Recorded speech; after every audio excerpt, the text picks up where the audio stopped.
observaciones.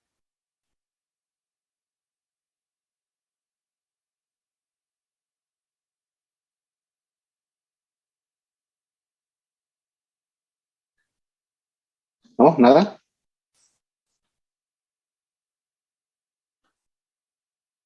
¿Quedó clarísimo?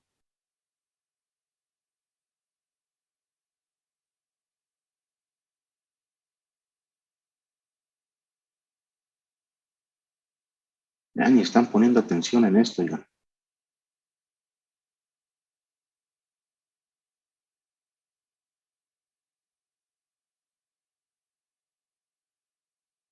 Ya que se acabe el semestre, ¿o qué?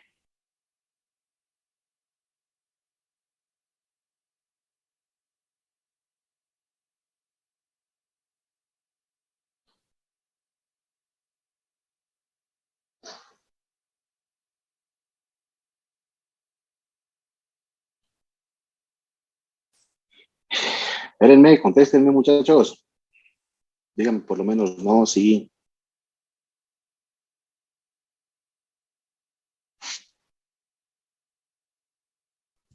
Profesor, bueno, yo soy del equipo que expuso ayer, pero, y bueno, tengo una duda acerca de los dividendos. Busqué en la ley del IVA, pero no dice nada acerca del pago de los dividendos.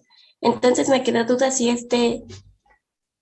causa IVA, y bueno, asumí que no causaba IVA el pago de dividendos porque el IVA ya se había pagado, pero no sé si estoy bien o no sé si me pueda sacar de esa duda.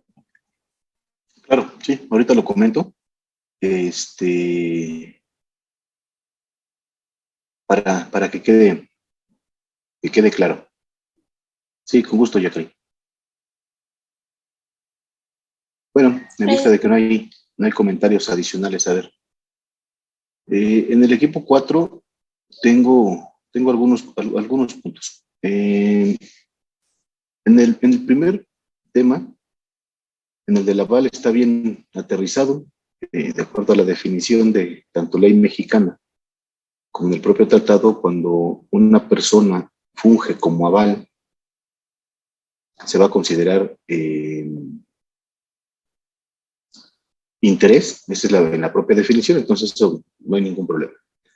Después, en la mecánica de cálculo, se establece la tarifa, que aplicaremos la tasa máxima de la tarifa del 152, pero en el primer punto me queda duda porque, bueno, según esto, con lo que ustedes concluyeron, con ley mexicana, la tasa a aplicar es el 35%, ahorita con una duda que también tengo ahí. Y después, Adriana, comentabas que no, en el tratado no hay ninguna tasa respecto a los intereses. Solo quería corroborar, porque en el tratado sí tiene tasas, pero nada más quería entender por qué concluyeron que con el tratado no existía ninguna tasa. Es que por lo que vi había tasas, pero por lo que yo entendía en la lectura no era tal cual de retención. No recuerdo bien de qué eran, pero por lo que yo entendí mientras lo leía, no era como tal una tasa de retención, pero no sé si lo entendí mal. No había tasas de retención, o sí había tasas de retención y ninguna te aplicaba. Ajá, yo entendí que no había tasas de retención. O sea, ajá. Continúa. Bueno, ya entendí que las tasas que venían eran como de que superara no sé qué. Es que no le entendí muy bien, profe, la verdad, sinceramente. Pero yo a lo que llegué es que esas no eran de retención. Eran como algo de que no superara. Ay, no recuerdo.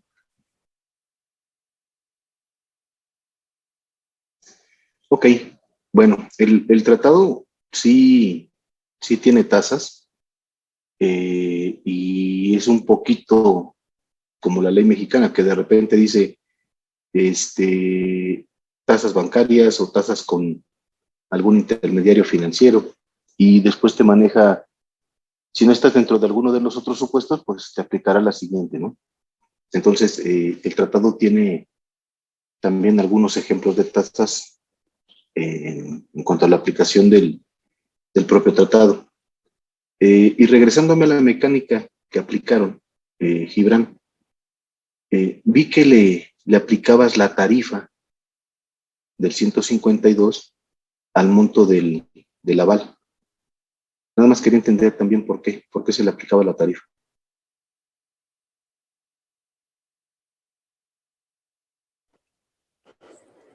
Porque, bueno, es que también lo aplicamos como si hubiera tenido, como si fuera una empresa en, establecida en México, por eso le hicimos lo de pues el pago del ISR.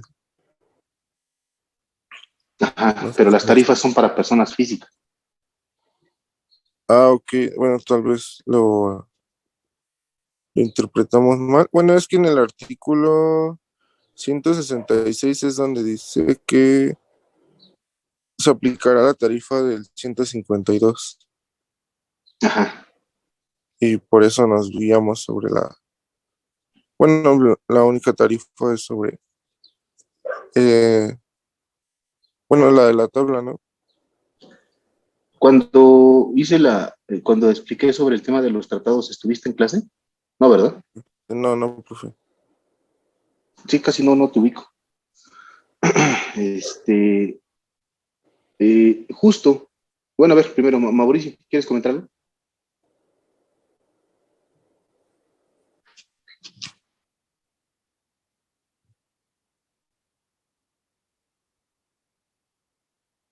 Mauricio.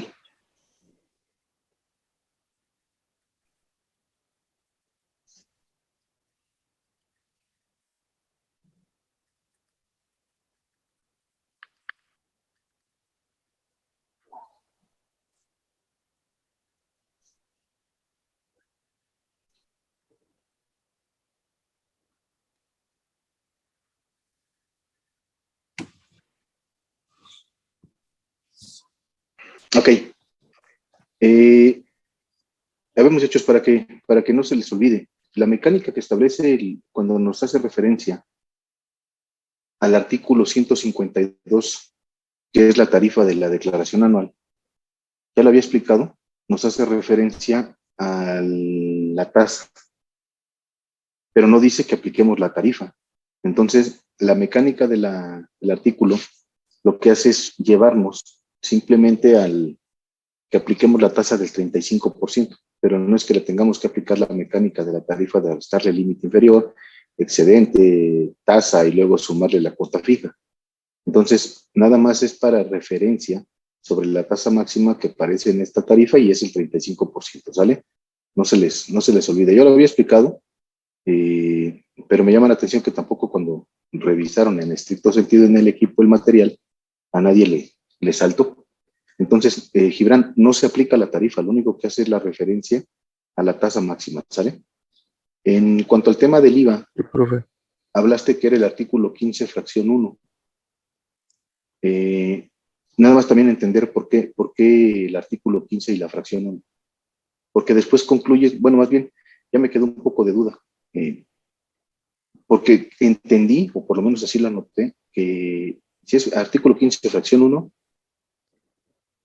pero después entendí que el IVA estaba exento. Nada más quiero entender esa parte. Ah, sí, permítame Tom- tantito. tomen, se toma en cuenta la fracción 10, me parece que era en su inciso A. Cierto, Adriana, tienes razón. eh, Yo ya estoy viendo mal. Yo, en mi nota sí es la fracción 10, tienes razón. Adelante.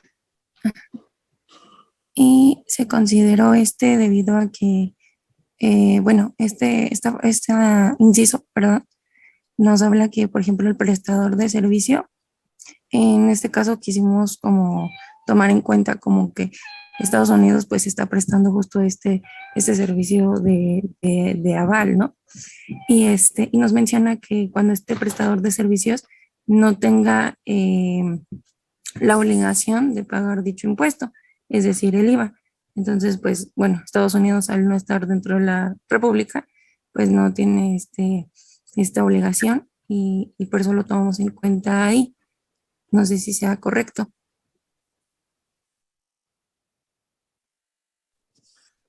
El tema es que, ¿quién prestó el servicio de aval?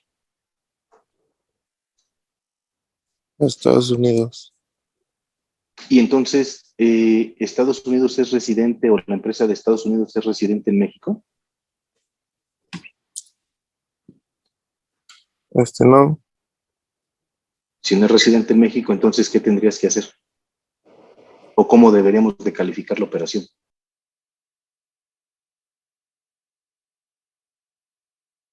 Es que entiendo el punto de la fracción 10 del 15, pero pareciera entonces que México hubiera sido el aval. No sé si me siguen, pero el aval fue un extranjero.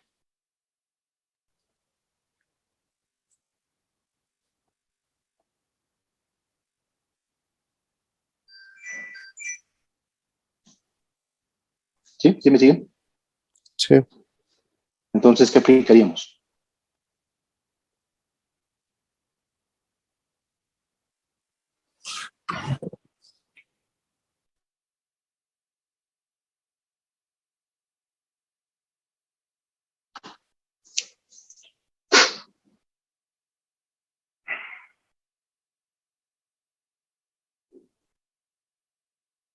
¿Se queda pendiente? ¿Me dicen?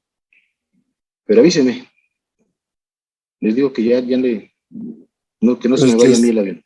Ajá, dime. no, sí, profe, ahorita lo checamos, igual si no, al final de la clase se lo comento. Órale, pues, sale. En el siguiente punto, Gabriel, hablaste de publicidad, pero no vi nunca un slide de el tema de ISR.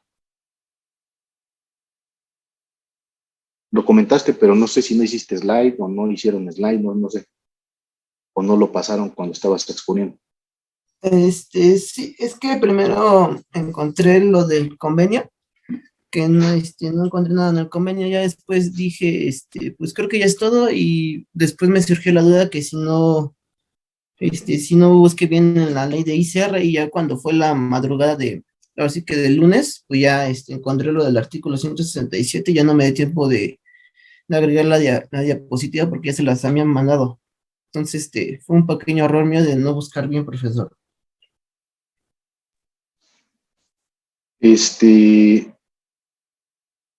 Después comentabas que no era afecto para impuestos sobre la renta y tampoco para IVA. Entonces, nada más, bueno, del IVA creo que fue Arquímedes, ¿no? Pero por lo menos primero, a ver, para renta. ¿Cuál es la conclusión entonces en renta con este tema de publicidad? Pues, sería que aquí en México sí causa ICR, en la contratación de publicidad conforme en el artículo 167 de la ley. ¿Y qué retención tendrías que aplicar? ¿O Aquí cómo nos pagarías menciona el que, impuesto? aquí nos menciona que nos tendríamos que ir, conforme a la tasa del artículo 162. Ah, no, 152, perdón. O sea, aplicarías también el 35% para publicidad. Dependiendo el ingreso, porque también nos dice el artículo que es dependiendo conforme al ingreso. O sea, depende del ingreso, te lo ubicas en la tarifa y determinas el impuesto. Sí, Ok. ¿Y en IVA? Sí, como que aquí en publicidad yo no le seguí, no les entendí. Y no sé, no me quedó claro cuáles fueron las conclusiones. Pero a ver, en tema de IVA. En tema de IVA no es exento, sino que es tasa cero, está grabada a tasa cero. Ah, estás a cero entonces. Sí. O sea, México exporta la publicidad.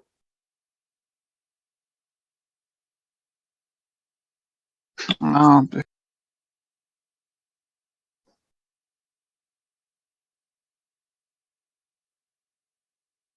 es que había un apartado donde decía que el-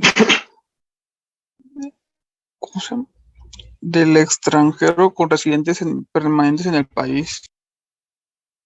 ¿Mm? Y como tal, en la ley del IVA refiriéndose a publicidad, es lo que marcaba. Ok. Sí, no, o sea, yo lo que entiendo es, si te vas a basar en el artículo 29 de IVA, podría entender que pudiera ser cero.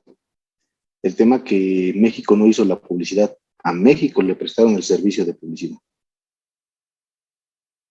Entonces, por eso no entendí si era, bueno, como comentas ahorita, 0%, bajo un concepto de exportación que no es la operación que está planteada. Por eso la duda. ¿Me ayudas también entonces? Que quede pendiente. Sí, profesor. En el último punto, en cuanto a tema de dividendos, vienen las tasas.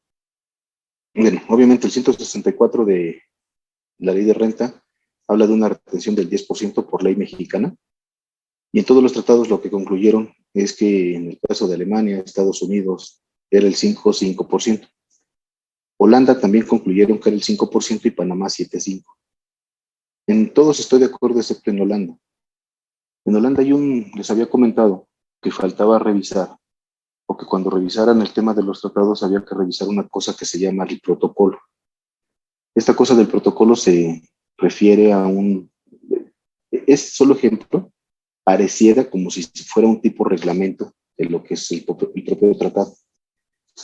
Y ahí Jacqueline y Elizabeth, en el propio protocolo, pudiéramos llegar a exentar la operación.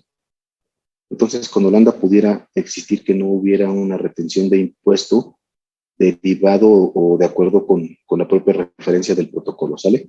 Entonces, nada más para que lo tomen en cuenta. Y en el tema de los números, algo que me llamó la atención es que ustedes aplicaron ese 5% a todo el total del dividendo. Mi primer duda. Entonces, no tomo en cuenta el valor de CUFIN 2013 hacia atrás y el valor de CUFIN de 2014 en adelante. Es pregunta.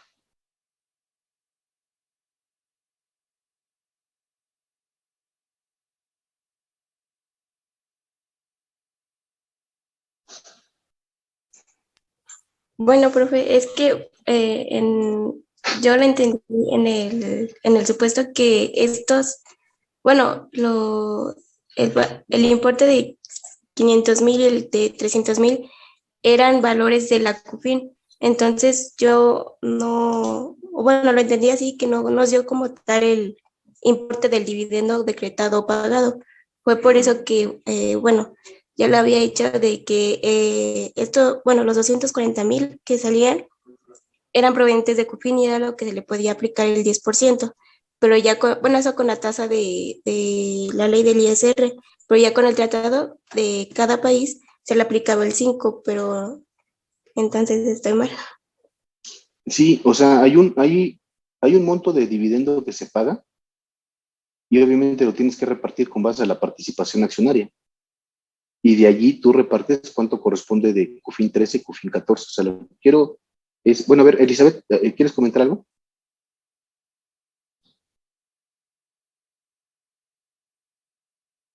No está por acá.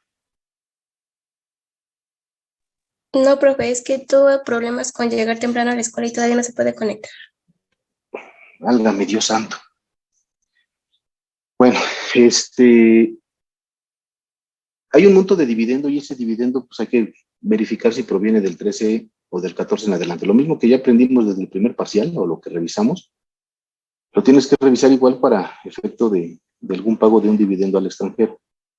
La retención del 10, México va a prevalecer, pero recuerden que es un tema de una retención si ese dividendo proviene de 2014 en adelante. ¿Sale? Entonces, si fuera un dividendo hacia atrás, ese dividendo ya no debería de generar retención, pero desde la ley mexicana. Entonces, nada más para precisarlo, el dividendo que genera retención son del 14 en adelante, y en el caso de Holanda podríamos estar exentando la operación por los propios comentarios del protocolo. ¿Queda claro, Yagi? Sí, profe, perdón, sí, me equivoqué en eso. Ok, entonces, está bien. El chiste es que le caches y que quede para adelante. Y en el tema del IVA, ¿alguien quiere comentar algo en el IVA? ¿Qué pasa con el IVA de los dividendos, muchachos? En algún, ya lo había comentado, pero no, a ver si alguien recuerda o sabe. ¿Qué pasa con el IVA en dividendos?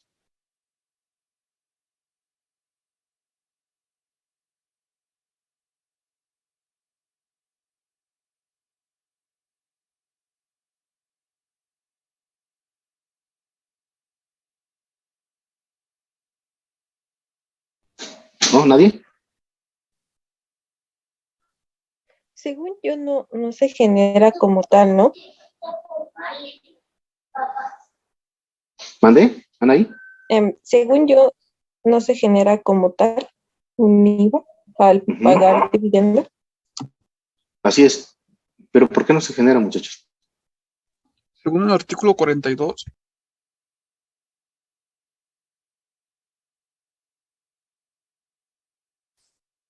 Según el artículo 42 de qué ley? ¿De IVA? de IVA, Ajá. donde nos dice que se exceptúan de los dispuestos en el artículo anterior los impuestos que en el Estado o el Distrito Federal tengan establecidos o establezcan sobre generación de precios de construcciones. Es que en su tatán, ¿Qué son los ajá, dividendos de origen, muchachos? aquí, ¿Qué son los dividendos? A ver, me apuro porque si no, no vamos a dejar exponer al otro equipo. La ley del IVA grava 4 actividades: enajenación, prestación de servicios, arrendamiento y me faltó una. Es enajenación, prestación de servicios, uso, goce e importación. Son los 4 actos o actividades que grava la ley del IVA. ¿Los dividendos caen en alguno de estos supuestos? No. Como no cae en alguno de estos supuestos, ya aquí y para todos, este concepto de dividendo se considera un acto no afecto para la ley del IVA. Por lo tanto, no genera IVA. Pero no es que esté exento, no es que esté a tasa cero. Es un acto que no está afecto para la ley del IVA. Como no está afecto, no hay que hacer nada para la ley del IVA. Excepto por una reforma que hubo ahorita en 2022, pero bueno, ya después en su caso la comentaré. ¿Sale? ¿Queda ya aquí? Sí, profe. Sí, gracias. Ok, entonces, en tema de dividendos no es afecto.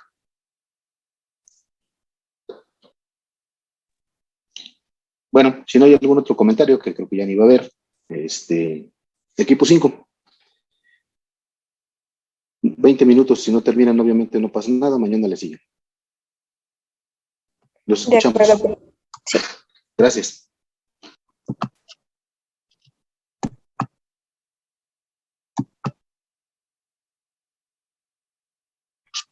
ya puede ver la presentación. Ya está. De acuerdo. Buenos días, compañeros. Somos el equipo 5. El equipo está integrado por Acosta, Albino, Galvez, Licona, Morales, Santiago y yo, su servidora. Bueno, ¿qué puntos vamos a abarcar? Vamos a abarcar el punto 7, el 8 y el 9. Como introducción, pues en esta presentación se van a abordar los siguientes temas que son relacionados con la asistencia técnica, regalías y software, así como pues el tratamiento nacional e internacional que se debe tener en cada uno de ellos. Las leyes que estaremos revisando son el Código Fiscal de la Federación, la ley del ISR, la ley del IVA y los tratados que se tienen con los países involucrados.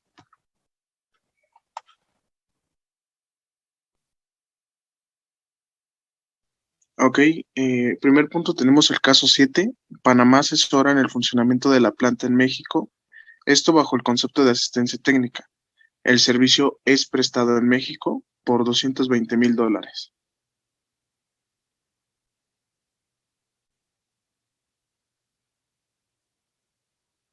Y bueno, primero nos vamos a ir a la ley del ICR.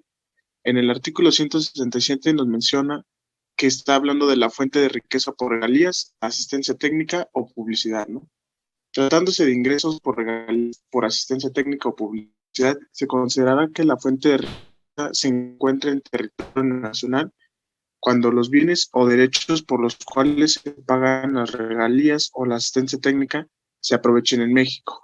¿Qué quiere decir? Básicamente, como ya lo comenté, el servicio se está prestando en México, o sea, él está aquí en territorio nacional. Entonces, es por eso que estamos enfocándonos a que, ¿cómo decirlo? El ingreso se está considerando aquí, o sea, aquí en México. La siguiente, de favor. Posteriormente nos viene el supuesto de que el impuesto se calculará aplicando el ingreso que obtenga el contribuyente sin deducción alguna. La tasa que en que cada caso se menciona, bueno, obviamente aquí viene desglosado más, pero la tasa que le corresponde a la asistencia técnica de retención es de un 25%, y las personas deberán hacer pagos por los conceptos indicados en este artículo, hasta la retención que corresponda, que como ya lo comenté, la retención es del 25%.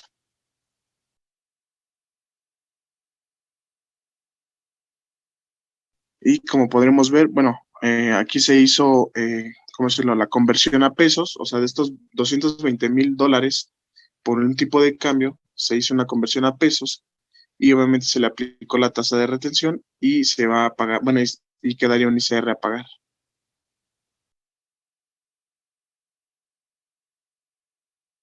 También quiero hacer mención que en el Código Fiscal de la Federación, en el artículo 15b, fracción quinta, nos viene desglosado el concepto de asistencia técnica. Los pagos por conceptos de asistencia técnica no se consideran como regalías. Se entenderá por asistencia técnica la prestación de servicios profesionales independientes por los que el prestador se obliga a proporcionar conocimientos no patentables que no impliquen la transmisión de información confidencial relativa a experiencias industriales, comerciales o científicas, obligándose con el prestatario a intervenir en la aplicación de dichos conocimientos.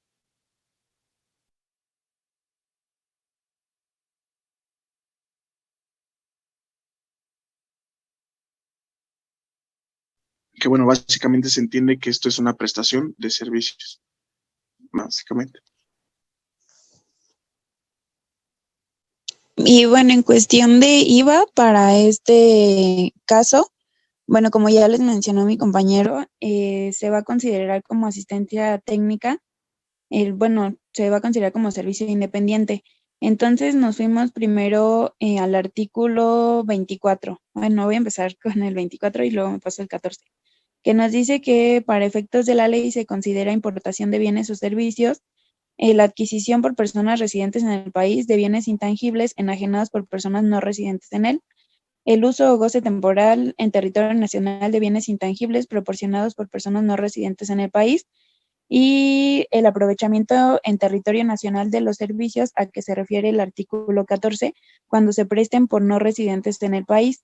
Bueno, aquí me voy a regresar al 14, que el 14 nos dice que para efectos de la ley se considera prestación de servicios independientes y aquí cae la asistencia técnica y la transferencia de tecnología.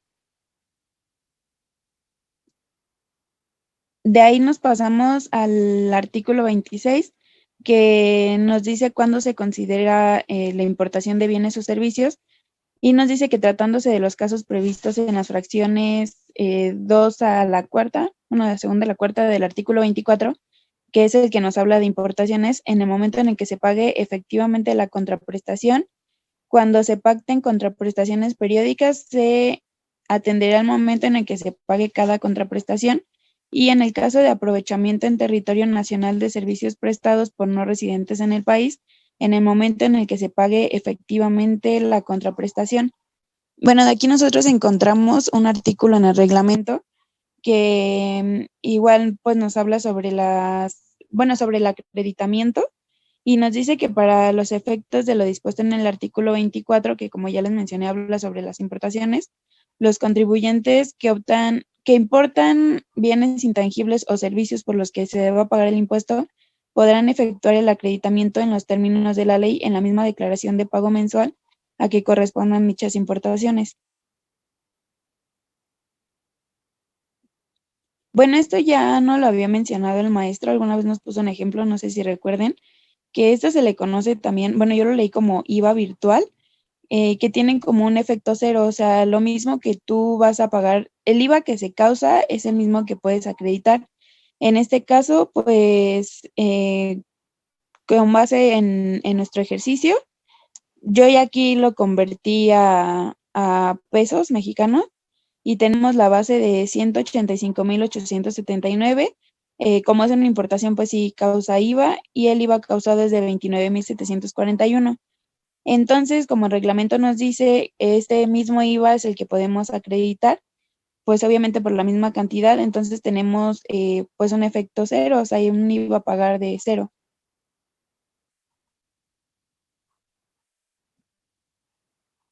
Y bueno, con respecto a los tratados para la doble tributación, bueno, para evitar la doble tributación, como ya les habíamos comentado, pues la asistencia técnica se va a considerar como un servicio. Bueno, con respecto a los servicios, el artículo 14 nos dice que las rentas obtenidas por un residente de un estado contratante por la prestación de servicios profesionales u otras actividades de carácter independiente solo pueden someterse a imposición en ese estado, salvo en los siguientes casos en los que dichas rentas también puedan someterse a imposición en el otro estado contratante.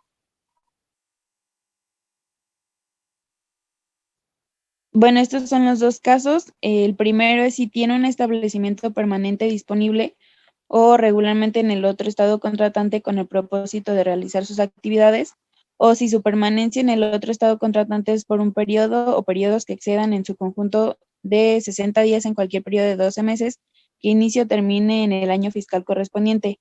En este caso, el impuesto así exigido no podrá exceder de 12,5% del importe bruto de dichos pagos, cuando el beneficiario efectivo de dichos pagos sea un residente del otro estado contratante.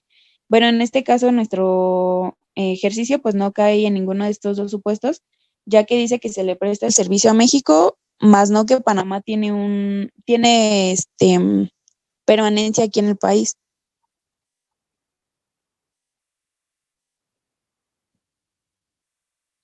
Bueno, este mismo artículo nos dice que la expresión servicios profesionales incluye las actividades independientes, como es la asistencia técnica, científicas, literarias, artísticas, de educación o enseñanza, así como también las actividades independientes de médicos, abogados, ingenieros, arquitectos, odontólogos y contadores.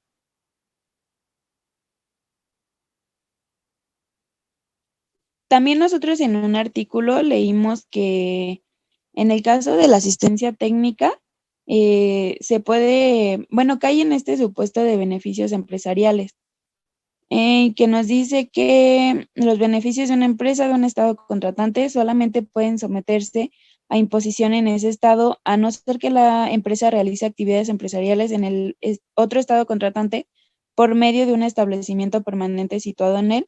Si la empresa realiza su actividad de dicha manera, los beneficios de la empresa pueden someterse a imposición en el otro estado, pero solo en la medida de que sean imputables a ese establecimiento permanente, que como ya les había comentado, pues no cae en este supuesto porque Panamá no tiene un establecimiento permanente en México, sino que solo está prestando el servicio.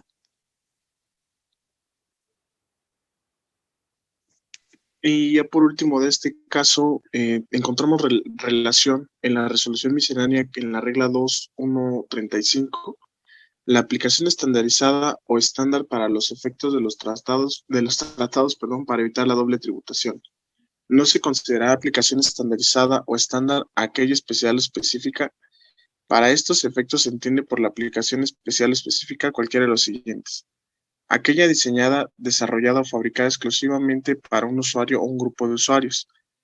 El término aplicación a que se refiere esta regla también es conocido como aplicación informática, programa de aplicación, de cómputo, de computación, de ordenador informático o para computadora o software. Aquí, bueno, ahora sí está un poco confuso, de hecho a ver si el profesor me puede apoyar. pero tiene relación con el artículo 15 del Código Fiscal de la Federación y por eso es que le encontramos ¿cómo se podría decir? Una relación a esta regla de la resolución miscelánea.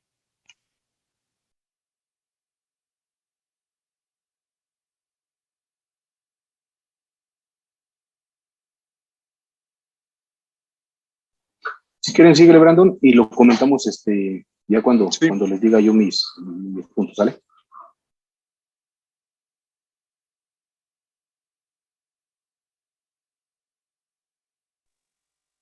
Bueno, ahora continuamos con el supuesto 8 que nos dice que en Estados Unidos de América enajena software a holding, el cual está destinado para uso exclusivo del grupo en México por $30,000.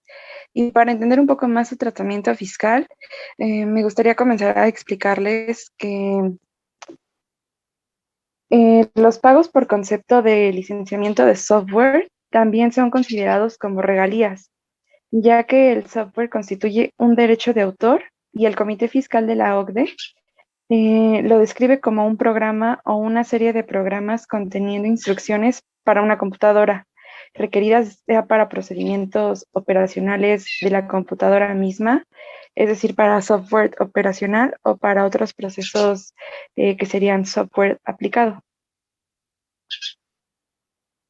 Entonces, se van a presentar dos vertientes cuando existan en operaciones internacionales por el otorgamiento del uso o goce de software para equipos electrónicos o de cómputo que un contribuyente nacional pague a un residente en el extranjero. El primero es que el extranjero sea residente en un país con el que México tenga celebrado un convenio para evitar la doble imposición fiscal, en donde se debe privilegiar las tasas convenidas por los estados contratantes. Y el segundo es que nos habla que reside en un país donde no exista convenio. Y aquí se aplica conforme a lo dispuesto en el artículo 167 del capítulo 5, la tasa del 25%, y se calculará aplicando el ingreso que obtenga el contribuyente sin deducción alguna. Además, de acuerdo a la regla 2.137 de la resolución miscelánea fiscal, un software estandarizado es aquella aplicación cuyo goce, uso temporal o explotación comercial se conceda de manera igual y masiva al mercado a cualquier persona. Y aquí podemos apreciar el cálculo considerando lo que nos menciona el artículo 167 de la Ley del Impuesto sobre la Renta, donde esos $30,000 lo multiplicamos por la tasa de cambio del 19.98, nos da un resultado de 599,400 y le aplicamos la tasa del 25% y nos da un ISR a pagar de 149,850. Además, es importante mencionar dos diferencias entre que en el caso de ser un software estandarizado, este no se considera pago de regalías de acuerdo al artículo 12 del modelo de convenio tributario sobre la renta y el patrimonio, sino que será considerado como un beneficio empresarial de acuerdo al artículo 7 de este mismo modelo, al cual no se le realizará retención. Y si el contratante del software solicita alguna modificación personalizada al software o no encaja en el concepto de software estandarizado, se considerará como pago de regalías y aquí se deberá aplicar la retención correspondiente.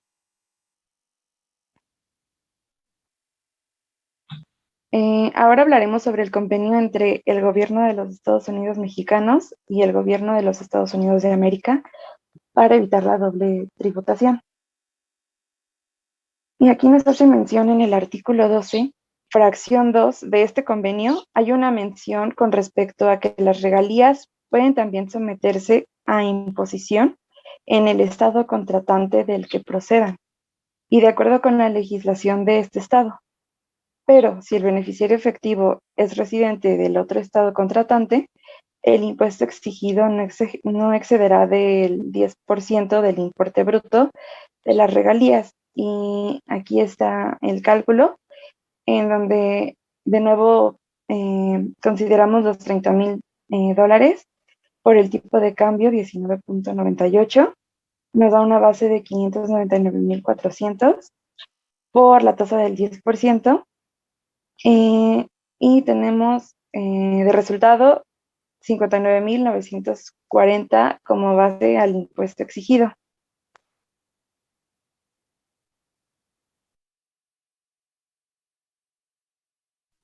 Para llevar a cabo la determinación del IVA, nosotros nos basamos en el capítulo 5 de las importaciones de bienes y servicios, el cual nos habla de, en el cual dentro de su artículo número 24 nos dice que se considera importación de bienes o servicios en el punto número 1 a la introducción de bienes al país, y en el punto número 2 la adquisición por personas residentes en el país de bienes intangibles enajenados por personas no residentes en él.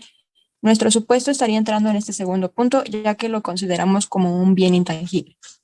De igual manera, el artículo 25 nos dice que no se pagará el impuesto al valor agregado en las importaciones siguientes, y nos desglosaba una lista y nosotros tomamos como tal nada más el punto número 3, en donde nos dice que las de bienes cuya enajenación en el país y las de servicios por cuya prestación en territorio nacional no den lugar al pago del impuesto al valor agregado, o cuando se señalen en el artículo número 2A de esta ley. Y recordando, nuestro artículo 2A de la ley nos habla de los actos o actividades grabados a una tasa cero. Para determinar la tasa que debe de grabar la importación del bien intangible, nosotros no encontramos el concepto en el artículo número 2. Por lo tanto, decidimos tomar el artículo primero, que nos habla de las disposiciones generales, que nos dice que se graba una tasa del 16% a la enajenación de bienes y a la importación de bienes y servicios. De igual manera, para calcular ya la base del impuesto en la importación, nos basamos en el artículo 27, que nos dice que el valor agregado tratándose de importación de bienes tangibles se considerará el valor que se utilice para los fines del impuesto general de importación, adicionando con el monto último del gravamen y del monto de las demás contribuciones y aprovechamientos que se tengan que pagar con motivo de importación. Para entender esto, desarrollamos el ejemplo que nos daban, que nos dice que, como primer punto tenemos que recordar que primero tenemos que realizar la conversión de moneda nacional cuando nos dan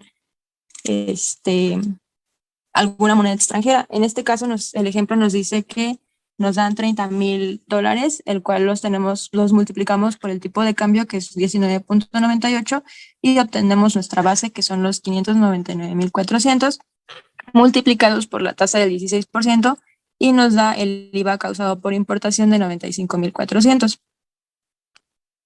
La siguiente, por favor.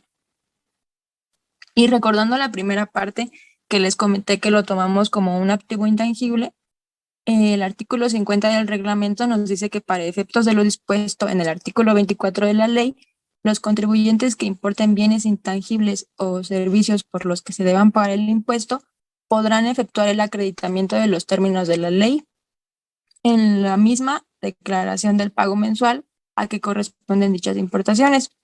Esto quiere decir que nuestro IVA causado por importación igual lo podemos hacer acreditable por la misma cantidad y no tendríamos IVA a pagar.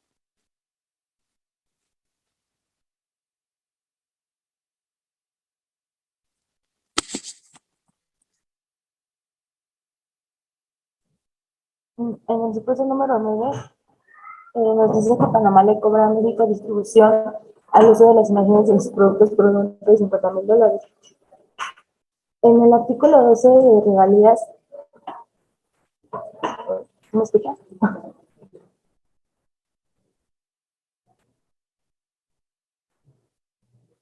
Sí, te escuchamos. Okay.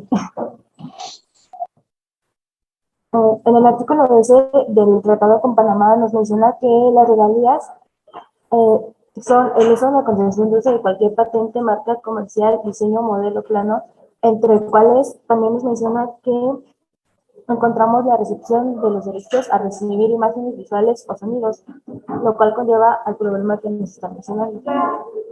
Siguiente, por favor.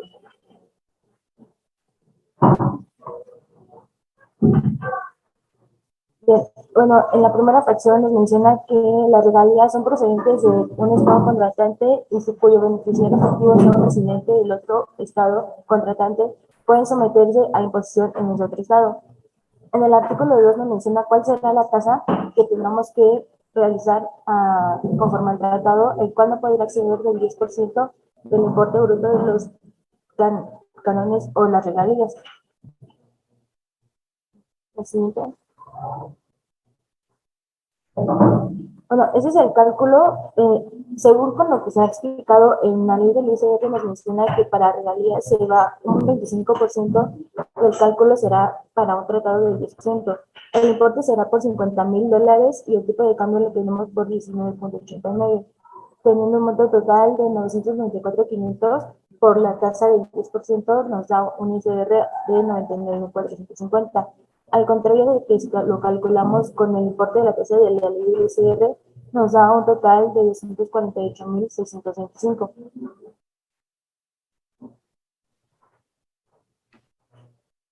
Bueno, tratándose de ingresos por regalías, por asistencia técnica o por publicidad, el artículo 167 del impuesto sobre la renta nos dice que se considerará que la fuente de riqueza se encuentra en territorio nacional cuando los bienes o derechos por los cuales se pagan las regalías o la asistencia técnica se aprovechen en México, o cuando se paguen las regalías, la asistencia técnica o la publicidad por un residente en territorio nacional o por un residente en el extranjero con establecimiento permanente en el país. Como se vio, en las regalías destinadas a las comprendidas en la fracción 1, así como por la asistencia técnica, tienen una tasa del 25%. Y tratándose de regalías por el uso o goce temporal de patentes o de certificados de invención o de mejora, marcas de fábrica y nombres comerciales, así como por publicidad, la tasa aplicable al ingreso que se obtenga el contribuyente por dichos conceptos será la tasa máxima para aplicarse sobre el excedente del límite inferior que establezca la tarifa contenida en el artículo 152.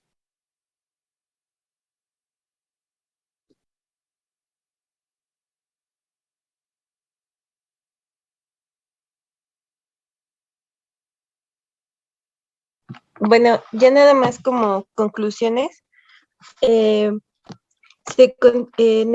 la asistencia técnica es considerada como un servicio, por lo tanto, grava ISR e IVA.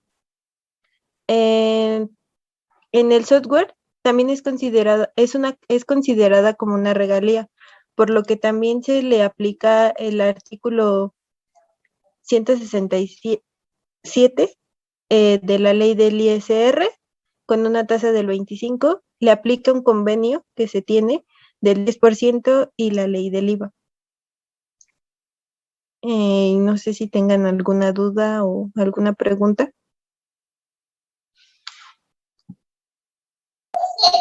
Gracias, Anaí, y equipo. Si gustan, mañana revisamos las posibles dudas que hubiera y los comentarios, ¿sale? De acuerdo. Bueno, gracias al equipo 5. Equipo 6 me pedían que nos pudiéramos ver en línea para la exposición. Entonces, mañana nos vemos otra vez en línea y terminamos con las exposiciones. Gracias, que estén bien. Buen día. Gracias. Gracias, equipo 5. Hasta luego, Hasta mañana.